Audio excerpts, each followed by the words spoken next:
Hello guys, WhatsApp, কেমন আছো তোমরা? আশা করি ভালো আছো। আমি রিজু আবার চলে এসেছি ফাজিল মোর চ্যানেল থেকে তোমাদের সামনে নিউ ভিডিও নিয়ে। তো আজকের টপিকটা হলো অন্য কোনো বিষয় না, বিষয়টা হলো যে মানে জিৎ ফ্যান্সরা একটু বেশি বাড়াবাড়ি করছে, বাট তার মধ্যেও কিছু ফ্যান্স আছে যারা ভালো, তারা ভালো ভালো পোস্ট করছে। তো জিৎ ফ্যান যারা আছো, যারা পোস্ট করছো, তারা কিছু বলার আগে জাস্ট এটুকু ভাববে যে কে কী বললো ওটাতে কান দিয়ে তোমাদের লাভ নেই। তোমরা তোমাদের কাজ করো। দেখো, বাংলার যে কোনো হিরো যদি আমাদের ফিল্ম ইন্ডাস্ট্রি এবং ফিল্মকে এগিয়ে নিয়ে যায়, তাহলে আমাদের বাংলা সিনেমার লাভ। আর বাংলা সিনেমার লাভ হলে আমাদের বাংলার সব দিক দিয়ে লাভ। তাহলে আমরা একে ওকে মানে রোস্ট না করে, একে ওকে ট্রল না করে, আমরা চাইবো যে আমাদের ফিল্মগুলো বেশি ব্যবসা করুক, আমাদের ফিল্মগুলো বেশি ইনকাম করুক, এইটা চাইবো। সো আমার মানে বৃষ্টির মৌসুম, আর বৃষ্টির ওয়েদারে ভিডিও সেরকম করতে পারছি না, তার জন্য অনেক কিছু বলা হলো না।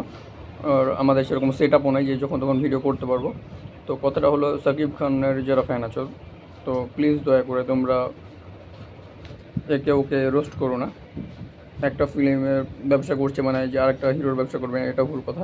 তো আমরা চাই যে আমাদের বাংলার যতগুলো সুপারস্টার আছে সবার সিনেমা হিট হোক, সবার সিনেমা টপে যাক, আমাদের সিনেমার বাজেটগুলো বেশি হোক, আমাদের সিনেমা নিয়ে যেন আমরা গর্ব করে বলতে পারি যে আমাদের বাংলা সিনেমা সুপারহিট এবং আমাদের বাংলা সিনেমা মানুষ দেখে। বাস এইটাই।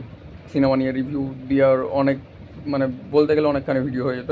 এই টপিক নিয়ে আমি অন্য একদিন ভিডিও করব।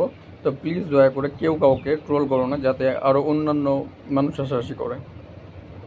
এইটাই ছিল আমাদের মেন উদ্দেশ্য। তো আর যারা বাংলা সিনেমাকে ভালোবাসো, বাংলা সিনেমা প্রেমী আসো, যারা বাংলা সিনেমার মুভির রিভিউ দেখতে পছন্দ করো, তারা প্লিজ আমাদের চ্যানেলে যদি নিউ হয়ে থাকো, তো চ্যানেলটি দয়া করে সাবস্ক্রাইব করো, আর পাশে থাকা বেল আইকনটি প্রেস করে রাখো যাতে আমাদের ভিডিও নোটিফিকেশন তোমাদের কাছে পৌঁছে যায়। So thanks for watch my all subscriber and my all viewers, love you so much.